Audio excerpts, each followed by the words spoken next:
Olá, irmãos. Saúdo cada um de vocês com a graça e a paz do nosso Senhor Jesus Cristo. Amém? O meu nome é Miriam Anita e eu estou aqui para contar para os irmãos aquilo que eu entendi de um texto que está no Manancial, que é uma publicação de meditações diárias da União Feminina Missionária Batista do Brasil. Então não fui eu que escrevi o texto, tá bom? Eu só vou contar para os irmãos aquilo que eu entendi. Podemos orar? Senhor Jesus, que nada possa nos atrapalhar nesse momento de reflexão, que possamos entender de Ti e que esse entendimento nos leve a mudar as nossas ações. Fica conosco, Pai, perdoa-nos. Em nome de Jesus. Amém. Bem, irmãos, então o texto que leremos hoje da Bíblia é Lucas, capítulo 16, versículos de 1 a 13. E diz assim: Jesus disse aos seus discípulos: o administrador de um homem rico foi acusado de estar desperdiçando os seus bens. Então ele o chamou e lhe perguntou: que é isso que eu estou ouvindo a seu respeito? Preste contas da sua administração, porque você não pode continuar sendo administrador. O administrador disse a si mesmo: meu senhor está me despedindo. Que farei? Para cavar não tenho força e tenho vergonha de mendigar. Já sei o que vou fazer, para que quando perder meu emprego, aqui as pessoas me recebam em suas casas. Então, chamou cada um dos devedores do seu senhor e perguntou ao primeiro: quanto você deve ao meu senhor? 100 potes de azeite, respondeu ele. E o administrador lhe disse: tome a sua conta, sente-se depressa e escreva 50. A seguir ele perguntou ao segundo: e você? Quanto deve? 100 tonéis de trigo, respondeu ele. E ele disse: tome a sua conta e escreva 80. O senhor elogiou o administrador desonesto, porque agiu astutamente. Pois os filhos desse mundo não são mais astutos no trato entre si do que os filhos da luz. Por isso eu lhes digo: usem a riqueza deste mundo ímpio para ganhar amigos, de forma que, quando ela acabar, estes o recebam nas moradas eternas. Quem é fiel no pouco, também é fiel no muito.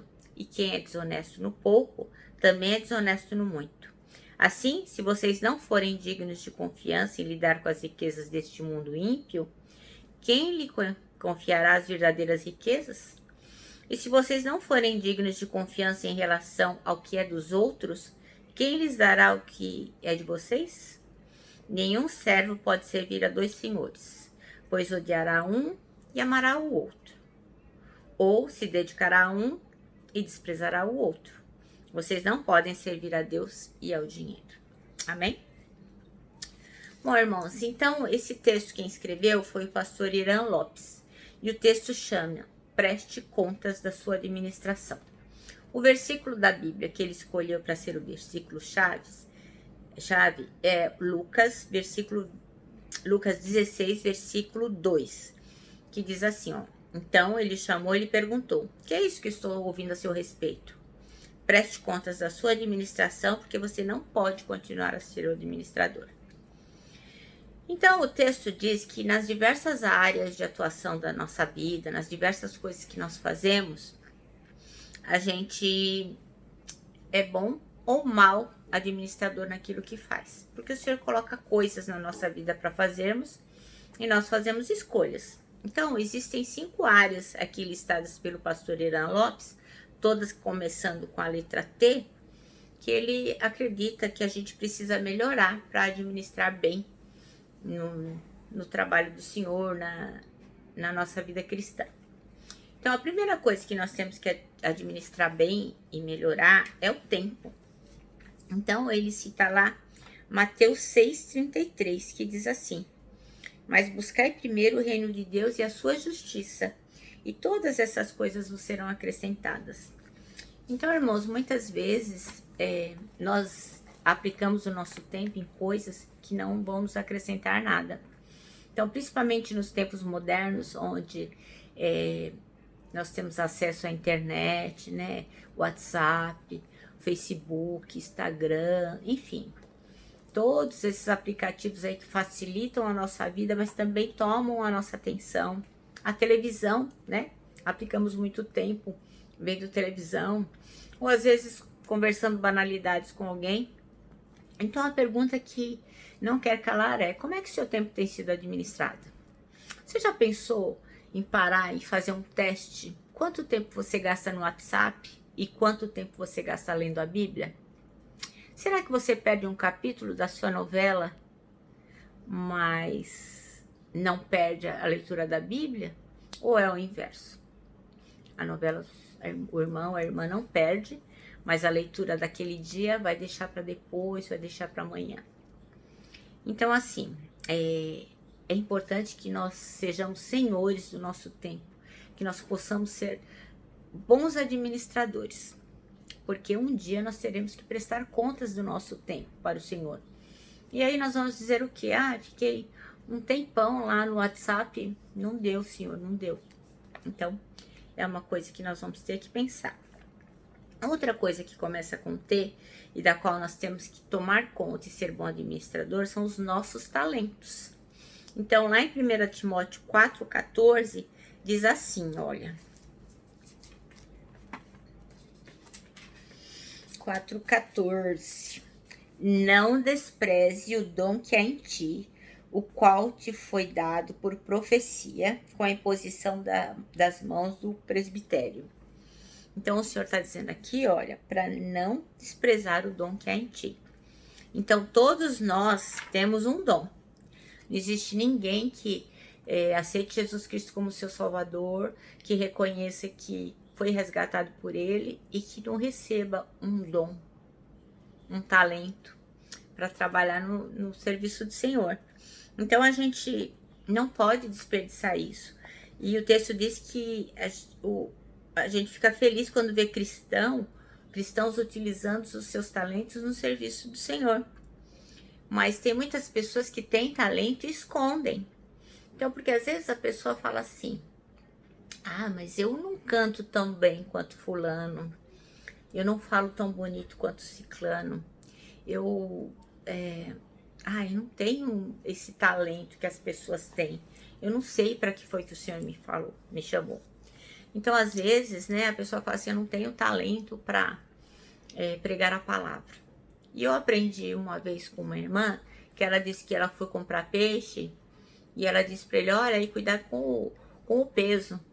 E o peixeiro disse para ela: irmã, olha, eu sou cristão, eu sou crente, eu não roubo no peso. Isso é um talento, né?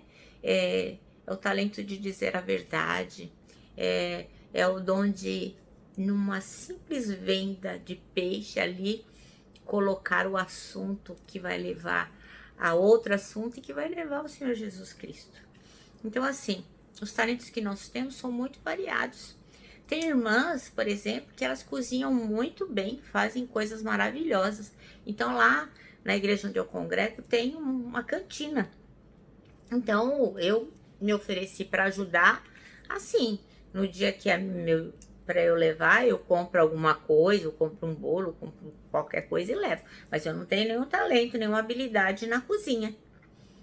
Mas tem aquelas irmãs que fazem coisas tão maravilhosas que às vezes a pessoa desce depois do culto lá num salão que nós temos só para ficar lá se deliciando com as maravilhas que aquelas irmãs fazem.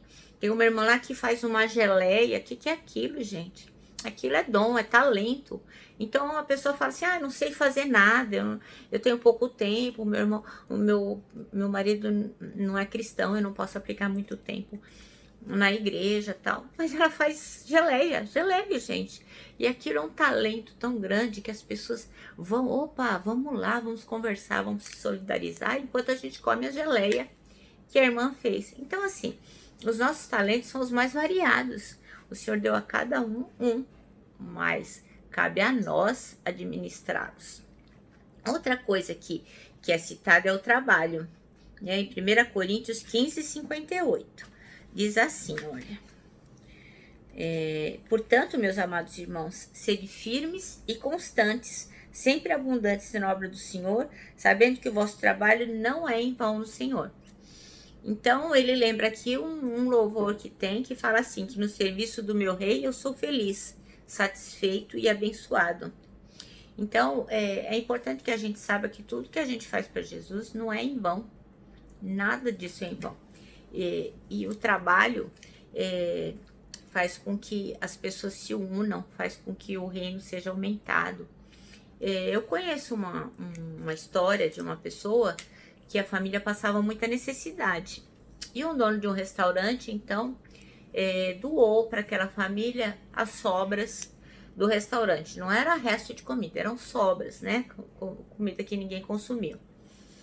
E aquela esposa, o que ela fez? Ela pegou aquelas sobras de frango e fez uma torta. Ela levou ao restaurante e disse para o homem: olha, eu fiz essa torta, é de graça, eu vou deixar aqui para o senhor vai servir para os seus clientes.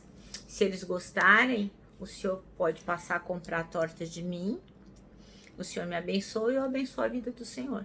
E ali ela pôde falar de Jesus, e ali os clientes gostaram daquela torta, e ela acabou fazendo torta por 10 anos. Então, o que é isso?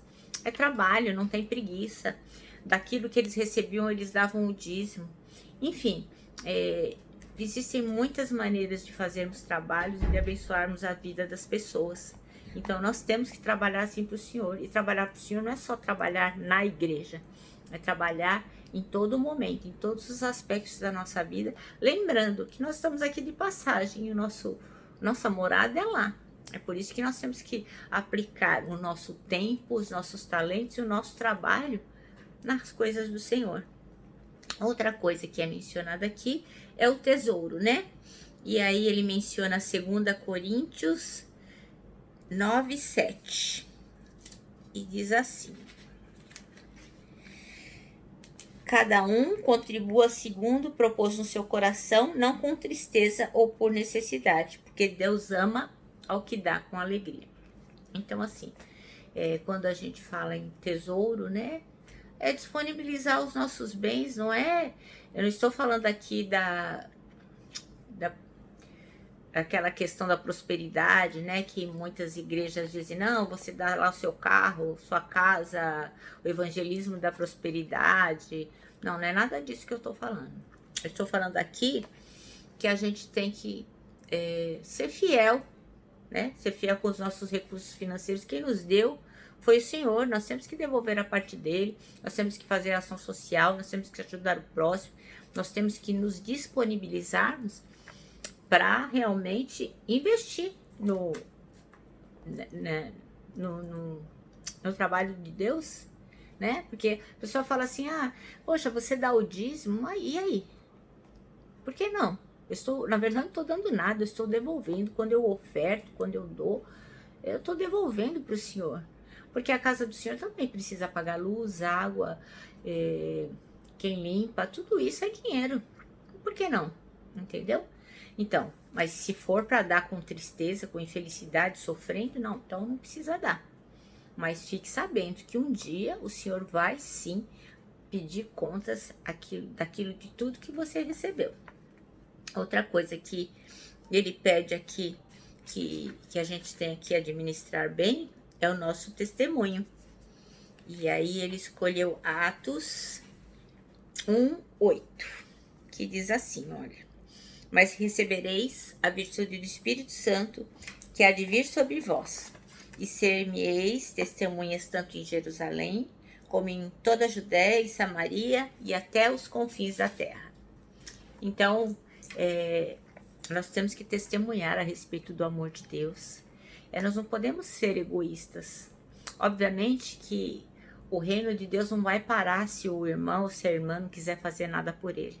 Não se preocupe. O Senhor vai colocar outra pessoa no seu lugar, no meu lugar. O trabalho que eu não fizer, o Senhor fará. Mas é ordenança a gente ser testemunha de Jesus Cristo.